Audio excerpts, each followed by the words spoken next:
கடலூர் மாவட்டம் சிதம்பரத்தில் மகன் வாங்கிய கடனுக்காக தந்தையை கடத்திய கந்துவட்டி கும்பல் கைவிரலை வெட்டிய சம்பவம் பெரும் அதிர்வலைகளை ஏற்படுத்தியுள்ளது. 6 லட்சம் ரூபாய் கடன் கொடுத்துவிட்டு 67 லட்சம் ரூபாய் வசூலிக்க முயன்ற கந்துவட்டி கும்பல் மீது நடவடிக்கை பாயுமா? நெஞ்சிலே உதச்சான், நெஞ்சிலே புட்டி வர உதவும், நெஞ்சிலே அடிச்சான், முதுகு அது மாதிரி அடிச்சான், இடுப்புல பெறல முடியல, ஒன்றும் செய்ய முடியல. கத்தி எடுத்து கொடு குத்த வந்தோம், கத்தி விட்டு நகரத்துக்கு விட்டான். என்னென்ன போனாலும் காரை விட்டு வந்துடும், படுக்க வச்சு காரை விட்டு வந்துடும், சிரிப்பாயிடுச்சு இந்த கையில். கடலூர் மாவட்டம் சிதம்பரம் பகுதியில் வசித்து வந்தவர் நடராஜன். இவரது மகன் மணிகண்டன். இவர் பலசரக்கு கடை மொத்த வியாபாரம் செய்து வருகிறார். மணிகண்டன் தனது வியாபாரத்தை மேம்படுத்துவதற்காக பழனிசாமி என்பவரிடம் 6 லட்சம் ரூபாய் கடன் வாங்கியதாக தெரிகிறது.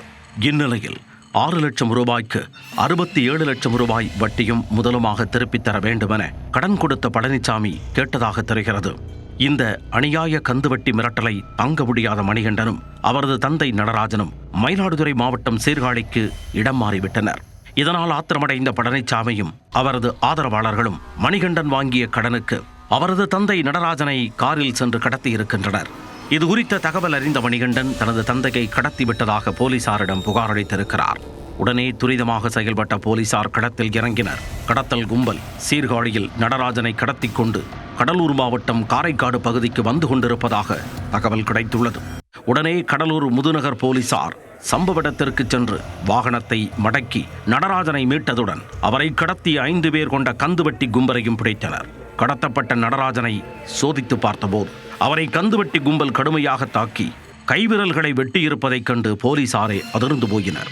உடனே அவரை கடலூர் அரசு மருத்துவமனைக்கு அழைத்துச் சென்று அனுமதித்தனர். பிடிபட்ட கந்துவட்டி கும்பலைச் சேர்ந்த 5 பேரையும் காவல் நிலையம் அழைத்துச் சென்று போலீசார் தீவிர விசாரணை நடத்தி வருகின்றனர்.